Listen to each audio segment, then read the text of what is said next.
Alors, bonsoir tout le monde. Bienvenue à notre séance du mois de février. D'entrée de jeu, je voudrais faire un petit retour sur l'annonce de nos grands spectacles à Victoriaville. Vous vous souvenez, on a procédé à l'annonce la semaine dernière d'Éric Lapointe et Robert Charlebois. Au cours de la dernière semaine, les élus et moi avons témoigné certaines sensibilités de la part de l'organisation Volte-Face, entre autres, et de certains citoyens qui voyaient d'un mauvais œil la présentation d'Éric Lapointe dans le cadre d'un spectacle gratuit présenté par la Ville. Je veux vous rassurer que l'analyse avait été faite par nos équipes et que le conseil municipal était, somme toute, à l'aise de présenter le spectacle d'Éric Lapointe, considérant que l'homme a fait face à la justice et a eu une absolution et qu'au cours des dernières années a fait des prestations, va en faire encore une fois cet été.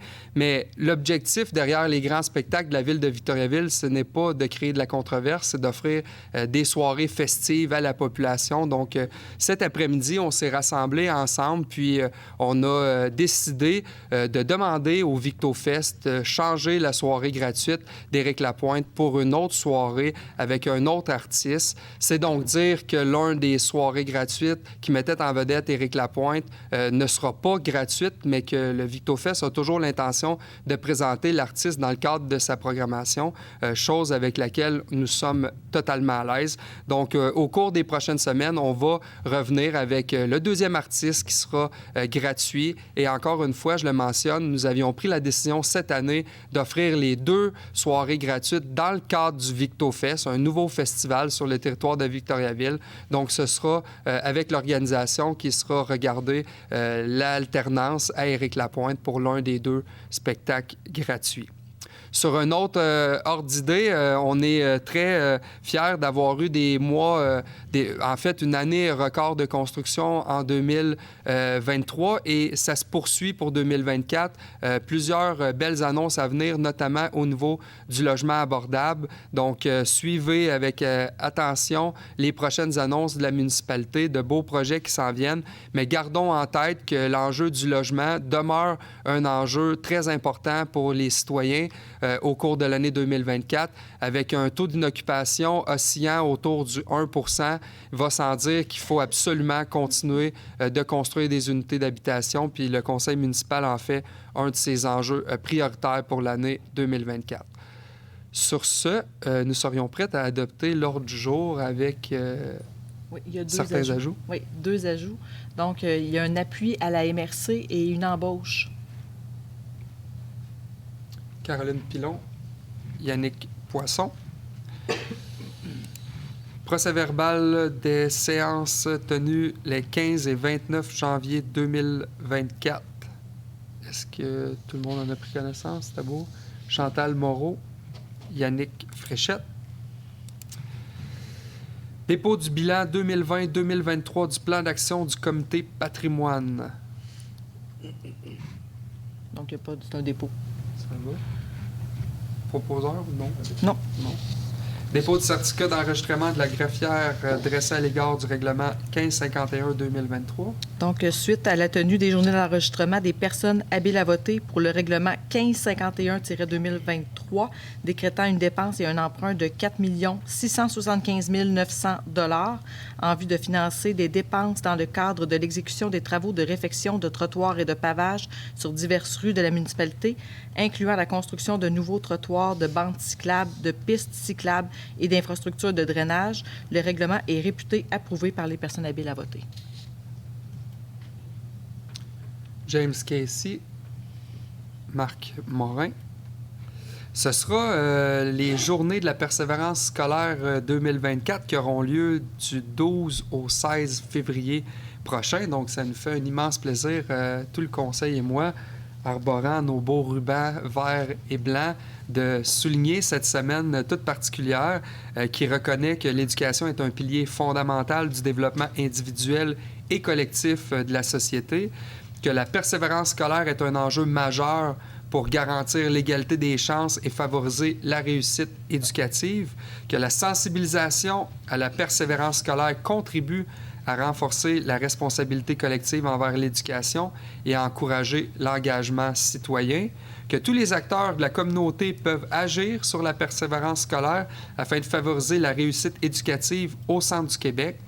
Il est attendu également que la réussite éducative contribue non seulement au bien-être des individus, mais également à la prospérité de la communauté et à son développement économique. La région du Centre du Québec a besoin d'une relève qualifiée pour assurer son plein développement socio-économique. L'édition centricoise des Journées de la persévérance scolaire, la Table régionale de l'éducation Centre du Québec, invite tous les acteurs de la communauté à poser un geste d'encouragement à l'égard de la persévérance scolaire, et ce, afin de démontrer aux jeunes et aux adultes en formation que la communauté les soutient dans la poursuite de leurs études. Depuis 2004 déjà, la Table régionale de l'éducation Centre du Québec mobilise l'ensemble des acteurs de la communauté dans le but de favoriser le développement du plein potentiel des jeunes et de soutenir la réussite éducative des jeunes et des adultes en formation. Alors, ce soir, il nous fait un immense plaisir de joindre notre voix pour les Journées de la persévérance scolaire. Je pense que Patrick Paulin, Caroline Pilon, à l'unanimité, on est en appui. Demande à être formulée à la Société d'habitation du Québec autorisant la participation au programme de subvention Rénovation Québec 2024-2025. Donc, la Ville de Victoriaville souhaite consacrer 450 000 à ce projet et obtenir une participation de 225 000 de la Société d'habitation du Québec pour l'année 2024-2025, soit 50 du montant initial budgété par la municipalité. Chantal Moreau, Yannick Fréchette. Demande d'aide financière à être formulée dans le cadre du projet de restauration du terrain de golf colonial. Il s'agit d'une demande en 2 volets. Le volet 1, c'est pour le soutien à la réalisation d'études préalables pour des projets de restauration ou de création de milieux humides et hydriques. Et le volet 2, pour le soutien à la réalisation de projets de restauration ou de création de milieux humides et hydriques. Parfait. Caroline Pilon. Alexandre Côté. Il s'agit là de l'ancien golf colonial qu'on connaît. Actuellement, un parcours de 10 golf. Ce site, qui est une zone inondable, revêt un fort potentiel au niveau de la valorisation de la biodiversité. Et avec les subventions qui sont disponibles, on pourrait mettre en place tout un programme de revalorisation de ce secteur-là, qui est en parfaite adéquation également avec notre volonté d'être un leader du développement durable. Donc, on fonde beaucoup d'espoir avec cette demande-là, mais aussi un partenariat avec le CRE, le Conseil régional d'environnement du Centre du Québec, et Canard illimité, qui accompagne la ville pour la revalorisation de l'ancien golf colonial. Liste des comptes pour le mois de janvier 2024, totalisant 8 196 908 $. Ça allait pour tout le monde. Michael Provencher, Chantal Moreau. Résolution de concordance de courte échéance et de prolongation relativement à un emprunt par obligation. Il s'agit d'une résolution nécessaire afin de rendre conformes les règlements d'emprunt en fonction de l'émission des obligations pour un montant total de 4 901 000 $ qui aura lieu le 20 février 2024.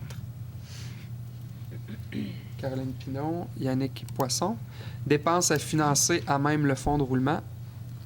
Donc, il s'agit de l'amélioration locative au 33 rue Notre-Dame-Est pour 283 000 $, de reconduction d'infrastructures pour la rue Victoria et Marchand pour 133 000 $, et la reconstruction d'infrastructures pour la rue Levasseur pour 26 000 $. Benoît Gauthier, Caroline Pilon.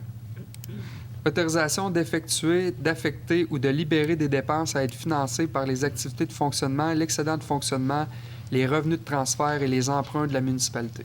Il s'agit d'une modification pour 8 projets d'immobilisation de la municipalité ayant un impact net de 174 000 $ affectant les activités de fonctionnement et de 610 000 $ sur l'excédent de fonctionnement affecté pour le paiement comptant d'immobilisation et pour les projets du programme quinquennal des immobilisations de la municipalité.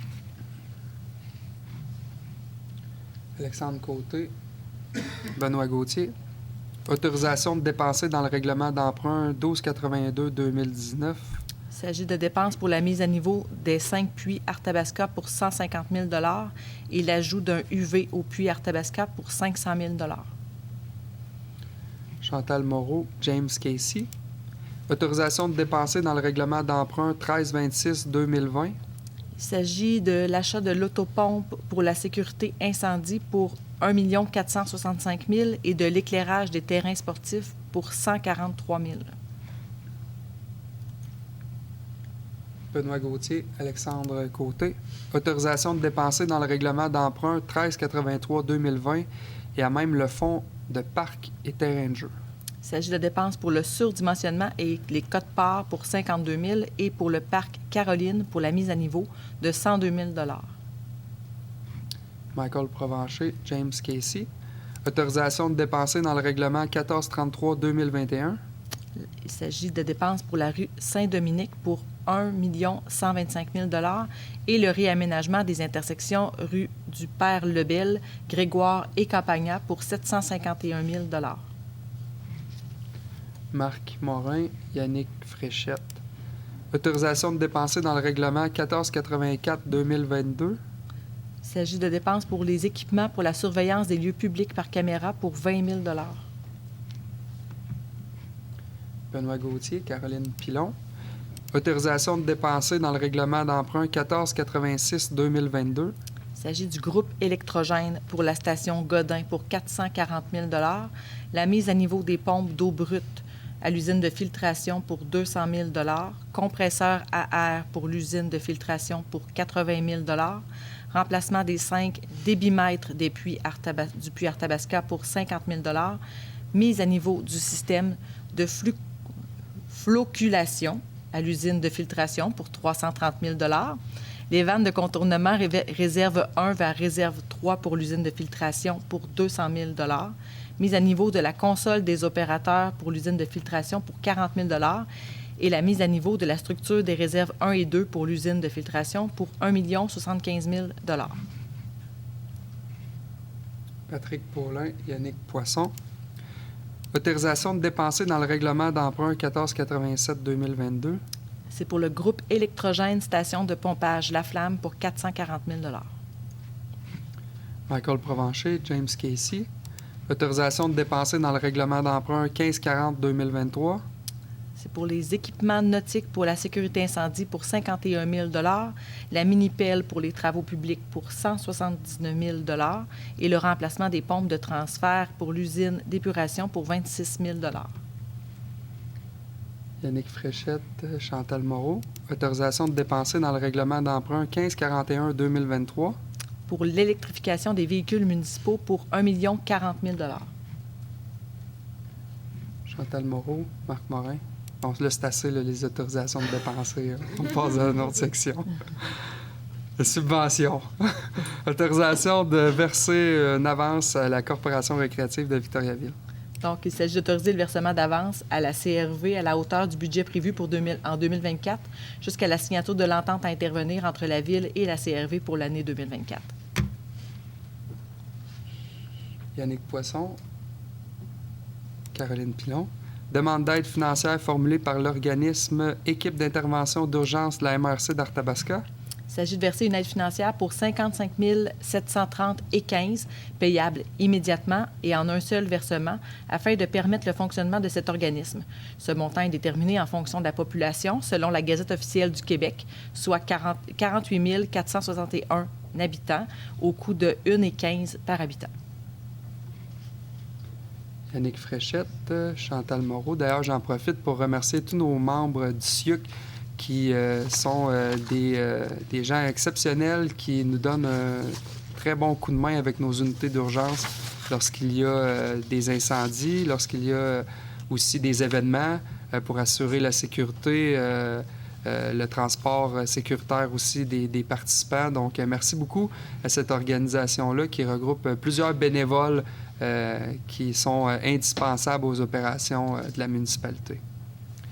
Recommandation du comité d'analyse de soutien aux partenaires concernant des demandes d'aide financière. Il s'agit d'un versement à la Société Saint-Vincent-de-Paul pour le comité d'aide aux paroissiens Saint-Christophe d'Arthabasca pour 3 000 $. Benoît Gauthier, Patrick Paulin. 6.3.3, c'est ce qu'on vient de faire. Oui. 7.1, soumission reçue en vue des travaux de renforcement de la structure du pavillon Agrisport et de l'installation de paniers de basketball.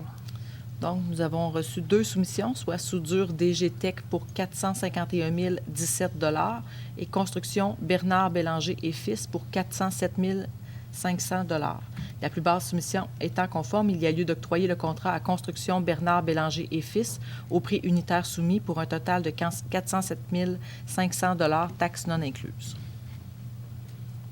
Yannick Fréchette, Chantal Moreau. Octroi d'un contrat pour la location d'une centrifugeuse mobile à l'usine d'épuration des eaux Achille Gagnon. Il s'agit d'autoriser l'octroi du contrat de gré à gré à l'entreprise GFL Environnemental pour un montant de 119 523 taxes non incluses. Yannick Poisson, Alexandre Côté. Octroi du volet 2 du contrat de service professionnel d'ingénierie en vue de la réalisation d'un plan directeur du réseau d'eau potable. Il s'agit d'autoriser la réalisation du volet 2 du contrat de service professionnel d'ingénierie à la firme Pluritech pour un montant de 75 721,74 Yannick Fréchette, Michael Provencher. Soumission reçue en vue de l'acquisition d'un véhicule autopompe neuf pour les besoins du service de sécurité incendie. La seule soumission reçue étant conforme, il y a lieu d'accepter la soumission de Technofeu Inc. au prix de 1 395 203,87 taxes non incluses. Marc Morin, Yannick Fréchette. Soumission reçue en vue d'octroyer un contrat de service en mobilité cellulaire. Donc, nous avons reçu des soumissions de TELUS Communication pour, c'est un montant mensuel, donc de 3 179,2 de Roger Communication qui était non conforme, Belle Mobilité pour 6 080,92 et Vidéotron pour 3 946,48. Donc, il y a lieu d'accorder le contrat en service en mobilité cellulaire à TELUS Communication, le tout selon les modalités du devis d'appel d'offres. Patrick Paulin, Yannick Poisson. Entente intervenue avec un employé municipal. Ça va. Patrick Paulin, Yannick Poisson. Statut de permanence d'un employé cadre au poste contremaître, division voirie au sein du service des travaux publics. Il s'agit de procéder à la nomination de Francis Gosselin. Yannick Poisson, Alexandre Côté. Statut de permanence d'un employé au poste professionnel de conseiller en habitation. Il s'agit de procéder à la nomination de Carl-Philippe Jutras. Michael Provencher, Chantal Moreau. Confirmation d'une période probatoire d'un employé professionnel contractuel au poste d'agent de communication. Il s'agit de poursuivre l'entente contractuelle avec Sandra Bergeron. Marc Morin, Yannick Poisson. Confirmation d'une période probatoire d'un employé contractuel au poste de conseillère en mobilité. Il s'agit de poursuivre l'entente contractuelle avec Annie Ruellan. Patrick Paulin, Benoît Gauthier. Avis de motion à être donné d'un règlement modifiant le règlement 1411-2021 décrétant le programme de subvention pour l'utilisation de couches lavables. Il s'agit d'ajouter les lingettes réutilisables au nombre des dépenses admissibles à la subvention des couches lavables et d'ajouter l'exigence que les produits qui font l'objet d'une réclamation doivent obligatoirement avoir été achetés dans un commerce québécois ayant une adresse au Québec. Merci beaucoup. Alexandre Côté. Adoption du règlement 1556-2024 instaurant un programme de crédit de taxes foncières. Donc, à la séance extraordinaire du 29 janvier 2024, un avis de motion a été donné et dépôt du projet de règlement numéro 1556-2024 instaurant un programme de crédit de taxes foncières visant à favoriser la construction et la location annuelle de logements locatifs servant à des fins résidentielles. Yannick Fréchette, Michael Provencher. On en a discuté la semaine dernière, un tout nouveau crédit de taxe qui entre en vigueur à Victoriaville pour, d'une part, stimuler la construction de logements On le sait, l'année 2023 a été une bonne année, mais avec un taux d'inoccupation à 1 lorsqu'on vise 3, 4, 5 pour avoir une offre et une demande, somme toute équilibrée, donc plus de choix pour les gens qui cherchent à se loger. On se doit de continuer de mettre sur pied des initiatives pour encourager les projets. Et ce qu'on entendait au cours des 6 derniers mois, c'est qu'en raison de l'augmentation des taux d'intérêt, l'augmentation des coûts, le manque de terrain disponible à la construction, tous des éléments qui augmentent le coût des projets et ultimement le coût des unités d'habitation. Donc, avec ce crédit de taxe-là, qui offre 2 années de congé de taxes pour des projets selon certains montants de location et 5 années lorsque les montants à la location sont plus bas. On pense que ça va contribuer positivement à la mise en chantier de nouvelles unités d'habitation qui sont nécessaires. Et Victoriaville figure parmi une poignée de municipalités au Québec qui ont décidé de se lancer dans la mise en place d'un crédit de taxe comme celui-là. Puis, déjà, plusieurs municipalités nous contactent pour nous demander quelle est la teneur du règlement parce que je pense que ça fait des petits... tout le monde cherche à stimuler la construction. Donc, en vigueur dès les prochains jours, jusqu'en 2025. Donc, avis aux contracteurs, aux promoteurs, on est là pour être facilitant puis permettre la réalisation d'unités d'habitation. Demande de dérogation mineure concernant l'immeuble situé au 130-134 rue Notre-Dame-Est. Est-ce que des gens sont présents dans la salle concernant la dérogation mineure? Non. Donc, il s'agit d'accorder les dérogations mineures aux conditions suivantes, soit un maximum de 2 enseignes communes est autorisé sur le bâtiment. La superficie maximale autorisée pour chaque enseigne commune est de 7,7 mètres carrés. Les enseignes des établissements s'affichant dans les enseignes communes sont incluses dans le nombre maximal total d'enseignes autorisées par établissement et tout espace libre des enseignes communes doit être remplacé par une nouvelle enseigne ou doit être recouvert d'un fond noir. Yannick Poisson, Alexandre Côté. Rapport du comité consultatif d'urbanisme de la ville de Victoriaville relatif à des plans d'implantation et d'intégration architecturale.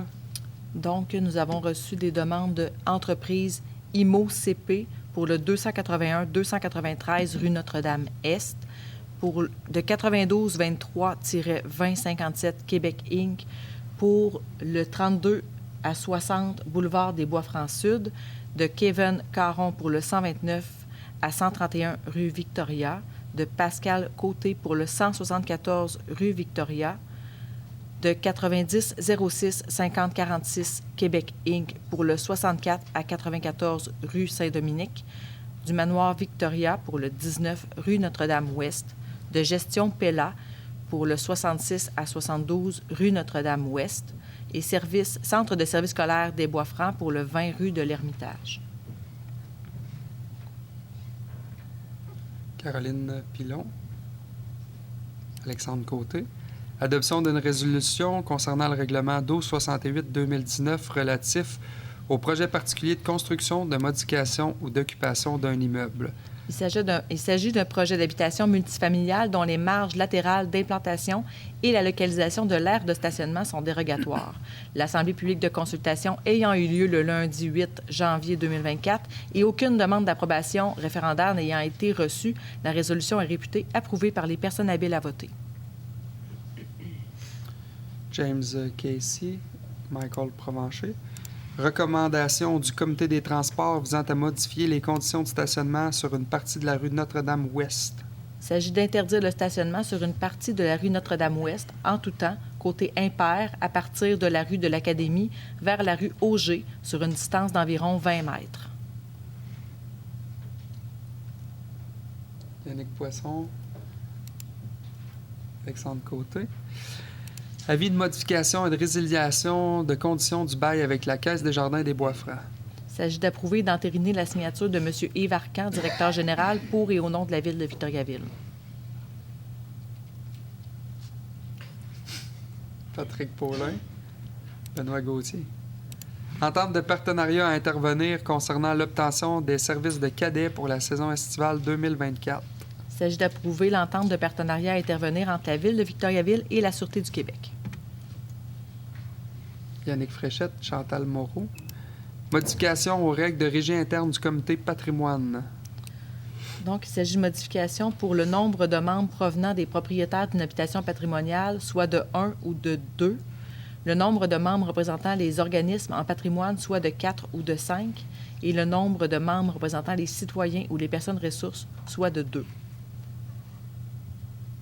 Michael Provencher, James Casey. Renouvellement de mandat au sein du comité patrimoine. Donc, il s'agit de renouveler les mandats de Caroline Roberge et de Boris Derry. Yannick Fréchette, Chantal Moreau. Participation de la MRC d'Arthabasca à une entreprise de production d'électricité. Donc, il s'agit... Le Conseil de la municipalité reconnaît et accepte la participation de la MRC à l'entreprise de production d'électricité mentionnée, ainsi que l'emprunt y étant affecté et accepte au besoin de se porter caution des obligations qui en découlent. Parfait. Yannick Poisson, Alexandre Côté. Donc, vous n'êtes pas sans savoir qu'il y a 2 semaines maintenant, le projet déposé par la MRC d'Arthabasca a été retenu par Hydro-Québec.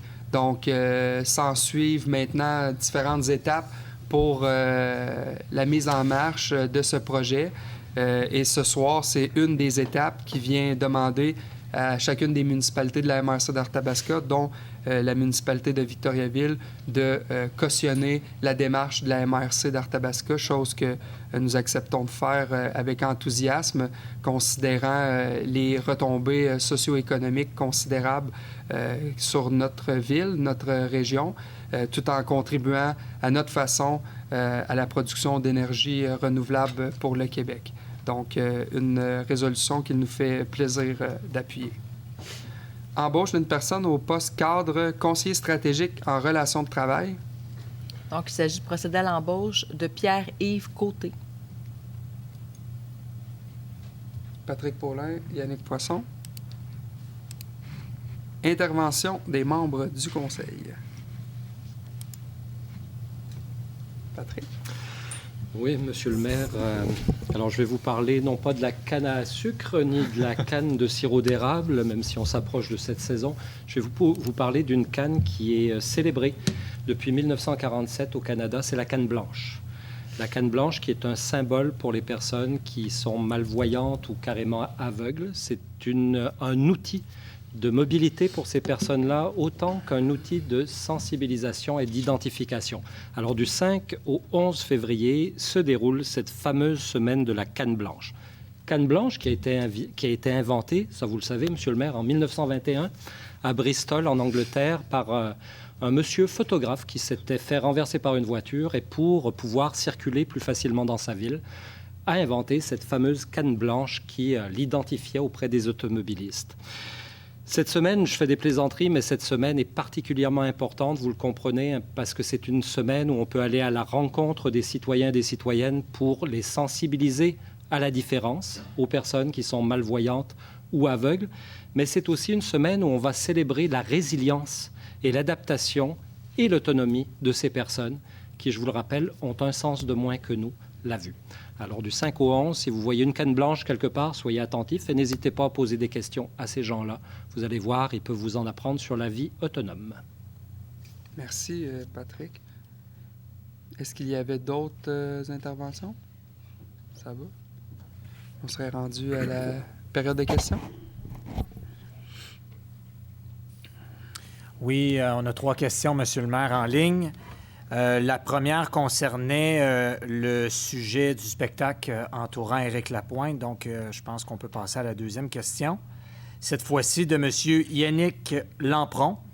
Au dernier conseil de ville, la ville a dit qu'elle s'engageait à respecter les objectifs de la COP 15. Ça veut dire que 30 % du territoire de la ville devrait être protégé pour la biodiversité. Comment se fait-il que la ville veuille développer le Mont-Arthabasca en laissant un promoteur construire des habitations à l'art? Aussi, des terrains qui comptent des boisés sont à vendre pour les promoteurs qui voudraient construire des blocs comme le boisé derrière l'église Saint-Victoire et proche du cimetière, par exemple. Pourquoi la Ville ne fait pas des démarches pour les sauver? Pourquoi elle vend notre nature au plus offrant? Dans les 2 dossiers dont il est mention, là, je veux juste rassurer qu'il n'y a aucun projet de développement domiciliaire au mont Arthabasca. Et pour ce qui est du 2e site, là, derrière l'église Sainte-Victoire, il n'y a aucun projet de développement domiciliaire dans ce secteur-là non plus. Donc, je veux juste me faire rassurant qu'il n'y a aucun projet pour ces 2 sites-là. Puis en ce qui a trait à la protection du 30 %, on a présenté à l'automne dernier un ambitieux plan de protection de la biodiversité sur le territoire de Victoriaville, en compagnie du Conseil régional d'environnement qui nous accompagne, de même que de Canard illimité. Puis, comme on l'a mentionné ce soir, avec des initiatives pour l'ancien golfe colonial, plusieurs projets de protection sont en cours et vont se poursuivre. Donc, à cet effet, on a bien confiance qu'on va être en mesure d'atteindre nos objectifs. Merci beaucoup. La 3e et dernière question de Mme Nancy Ouellette. Vu que la Ville va donner 1 million de dollars à une entreprise privée pour qu'elle utilise le mont Arthabascan pour faire des affaires, est-ce que la Ville peut s'engager à l'empêcher à couper des arbres pour le projet? En fait, dans le projet du mont Arthabasca, bien que la Ville offre une aide allant jusqu'à 1 million de dollars, il n'y a aucunement question de toucher à l'aspect naturel qu'on connaît de la montagne. Ça sera bien entendu un projet qui sera complémentaire à ce qu'on retrouve déjà comme activité au sommet de la montagne. Il y a déjà des pourparlers entre la Ville et des promoteurs pour l'implantation de ce qui pourrait être une toute nouvelle offre à Victoriaville. Puis lorsqu'on aura un peu plus de détails, on va faire connaître l'ensemble du projet. Mais je tiens juste à rassurer que c'est un projet qui ne vise pas à dénaturer d'aucune façon ce qu'on connaît déjà, mais plutôt à être une offre complémentaire, une offre supplémentaire en lien avec le sport, l'activité physique, les activités extérieures. Merci beaucoup.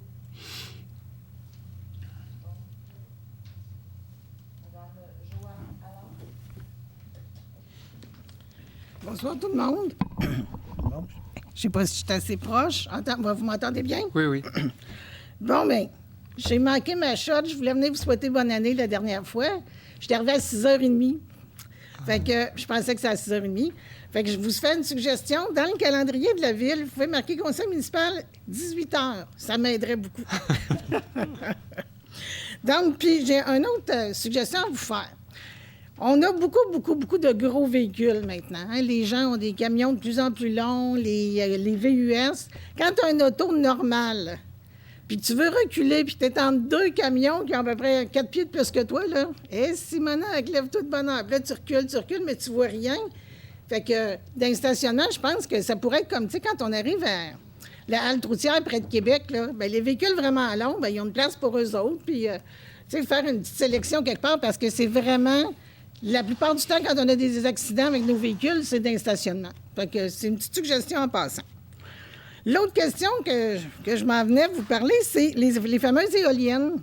Bien, je présume que vous êtes bien contents. Moi, c'est mitigé dans le sens que je trouve ça triste de voir à quelle vitesse on nous impose tous ces projets-là.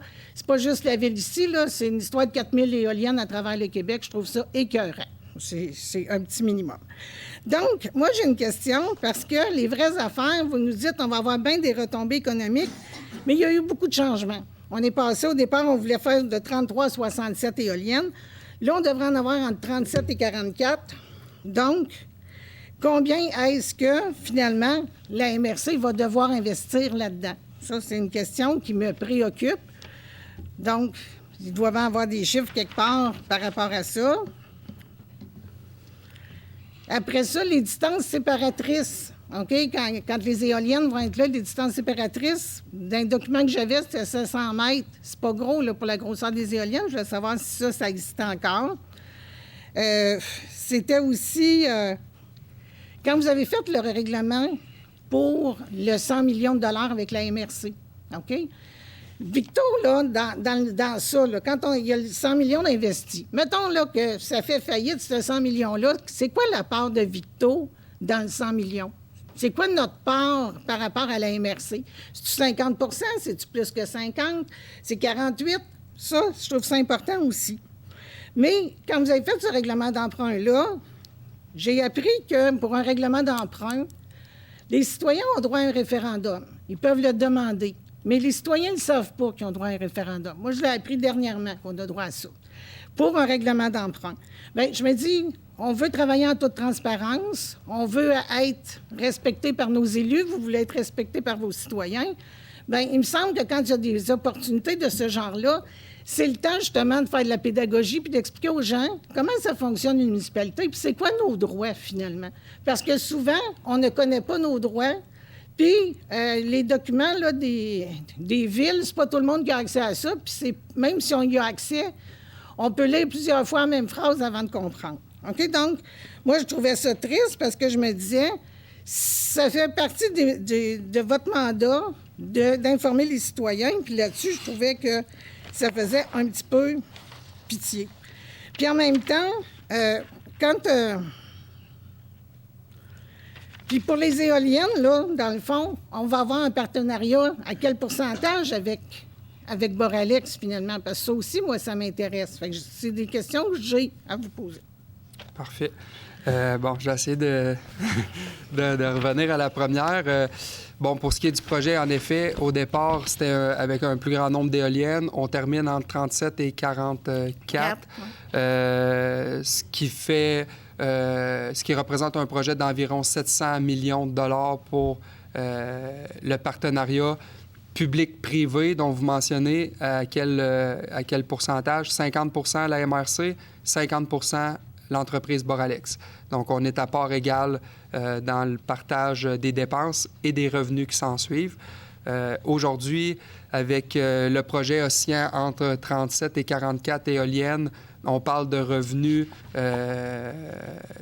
d'au-delà de 5 millions pour la MRC d'Arthabasca, qui seront ensuite redistribués aux municipalités ou maintenus dans des projets régionaux. C'est 5 millions par année? Par année. Pour ce qui est de la participation financière de la Ville, c'est au prorata de notre richesse foncière uniformisée et de notre population. Donc, la Ville de Victoriaville représente tout près de 65 66 de la MRC d'Arthabasca. Donc, notre cautionnement qu'on fait ce soir, c'est à la hauteur de 66 du projet. Et sur la question des lignes séparatrices, ce qui avait été présenté à la population, il y avait 700 mètres entre les éoliennes, 1,2 mètres des cœurs villageois, des centres-villes, 1,2 km. C'est les distances qui sont toujours en vigueur. Puis, pour les citoyens, le règlement d'emprunt, c'est le règlement d'emprunt de la MRC d'Arthabasca, donc c'est le processus de la MRC. Mais pour les citoyens qui veulent continuer d'être informés des prochaines étapes, il y aura tout de même le BAP qui va être tenu dans notre région. Il va y avoir aussi les audiences ou bien l'analyse de la CPTAQ. Donc, ce sera encore des possibilités pour les citoyens de se présenter et de faire valoir leur point de vue, de recueillir de l'information si c'est le souhait. Mais il y a aussi d'autres démarches qui vont se poursuivre de la part de la MRC et de l'entreprise Boralex là, au cours des prochaines années pour tenir informée la population de toutes les étapes. Là. Puis à votre question de départ, à l'effet que ça va vite, bien, tu sais, on est tous dans le même bateau. Là, tu sais, nous aussi, ça a été vite, ce processus-là.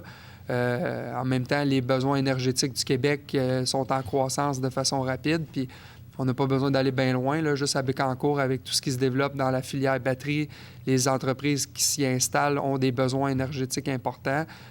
On tente par tous les moyens de décarboner nos bâtiments, de passer aux véhicules électriques. Donc, notre consommation d'énergie est en augmentation. Puis la demande pour le Québec est proportionnelle. Là. Puis l'investissement de 700 millions, ça veut dire que les municipalités vont mettre 350 millions là-dedans? Mais c'est un projet de 700 millions. À même titre que lorsqu'on achète une maison, on n'est pas obligé de la payer en entier. C'est le même principe qui s'applique dans le projet Boralex. Donc, il y a une part du projet qu'il faut qu'on avance, mais pour le reste, c'est financé. Puis c'est un règlement d'emprunt avec le ministère des Affaires municipales en ce qui concerne la MRC. Puis, dans le fond, le 700 millions, c'est pour 265,2... attendez un petit peu. 265,2 mégawatts, c'est ça? Là, j'ai pas les chiffres. Bien, en tout cas, moi, j'ai pour les 37 à 50, là, exact. C'est ce que j'avais, 265,2 mégawatts. Mais moi, j'ai un document qui s'appelle la loi sur les compétences municipales, puis la compétence de la MRC en regard de la production d'énergie d'éolienne. Et on nous dit que le total de la participation financière et des cautions que la municipalité régionale de Comté fournit à l'égard d'une même entreprise visée à l'article 111 ne peut excéder celui qui est nécessaire à l'installation d'équipements de production d'électricité d'une puissance de 50 mégawatts. Fait que là, dans le 267,2, combien qu'on en a à nous? Si on prend moitié-moitié, ça veut dire qu'on aurait au moins 130 quelque chose. Mais pourquoi qu'on nous dit dans le règlement que vous avez droit à une production d'électricité de 50 mégawatts et d'équipements de stockage accessoires? Ouais, là, je pourrais pas vous dire là, à quel règlement vous faites référence. Là. Il faudrait vérifier. Ça, c'est le règlement qui s'appelle la compétence des MRC. Attendez un petit peu. La compétence des MRC en regard de la production d'énergie, c'est les dispositions des articles 111 à 111.4 qui dit que toute municipalité régionale peut exploiter seule ou avec toute personne une entreprise qui produit de l'électricité provenant d'une source d'énergie renouvelable. L'entreprise peut exercer toute activité de stockage qui est accessoire à ses activités de production. Et on a une limite de 50 mégawatts. Donc, c'est ça. Puis, il y avait aussi un autre élément qui parle de la loi sur l'aménagement et l'urbanisme. Donc, il dit que comme municipalité, vous devez planifier, il dit la planification territoriale des communautés métropolitaines, des municipalités régionales de comté et des municipalités poursuit sans s'y restreindre les finalités suivantes. L'utilisation optimale du territoire, notamment en vue de limiter l'étalement urbain, de manière à assurer que les générations futures pourront y vivre et y prospérer.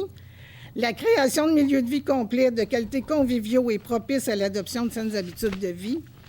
Le développement et le maintien d'une offre d'habitation répondant à la diversité des besoins, la prévention de la réduction des risques et des nuisances susceptibles d'affecter la santé et la sécurité des personnes et la sécurité des biens. Dans le cas des éoliennes, il y a beaucoup de gens qui disent que c'est bruyant puis que c'est pas nécessairement bon pour la santé des gens. La lutte contre les changements climatiques, incluant l'adaptation, le développement des communautés prospères, dynamiques et attractives, la mobilité durable, dans une perspective de sécurité, d'accessibilité et de multimodalité. Bien, moi, je me disais, comme municipalité, est-ce que, finalement, la préservation et la mise en valeur du patrimoine culturel et des paysages, je ne pense pas qu'avec le projet des éoliennes, on va améliorer les paysages ruraux qui sont près de chez nous.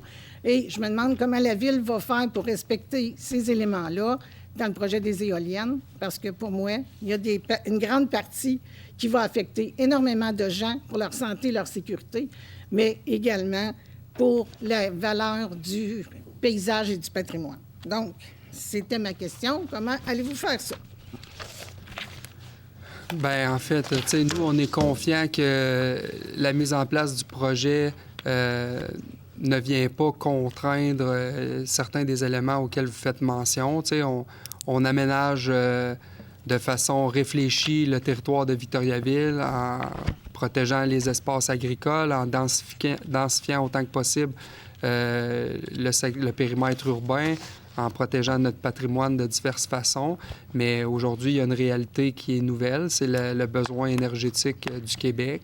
Puis on est capable, selon nous, d'allier les deux objectifs, soit d'aménager adéquatement notre territoire tout en permettant l'implantation d'éoliennes. On ne sera pas la première ville au Québec ni la première région à le faire. Puis on pense que c'est la voie de l'avenir, puis on est confortable avec ça. Mais en même temps, tu sais, quand vous dites on va avoir énormément besoin d'électricité, mais est-ce nécessaire de faire des VUS électriques pour tout le monde, ou bien si on pourrait choisir d'avoir des voitures plus petites. Donc, tu sais, à un moment donné, il faudrait peut-être aussi remettre en question tout ce besoin-là d'électricité, parce que dans une optique de développement durable, est-ce que finalement on fait tout le monde, les citoyens, notre part, puis les villes, pour justement avoir des véhicules plus petits, puis consommer moins. Et fait que moi, je trouve ça important. Puis en tout cas, ça va être à suivre, messieurs, dames. Merci. Merci. Est-ce qu'il y avait d'autres questions? Ça va comme ça. Donc, merci tout le monde d'avoir été présent pour notre séance du mois de février. La séance du mois de mars sera un peu plus tard puisqu'elle sera après la semaine de relâche. Donc, si on n'a pas la chance de se voir, profitez-en en famille avec vos enfants. Profitez de nos belles installations, de notre belle ville, puis on se revoit à la mi-mars. Bonne soirée tout le monde. Chantal Moreau propose.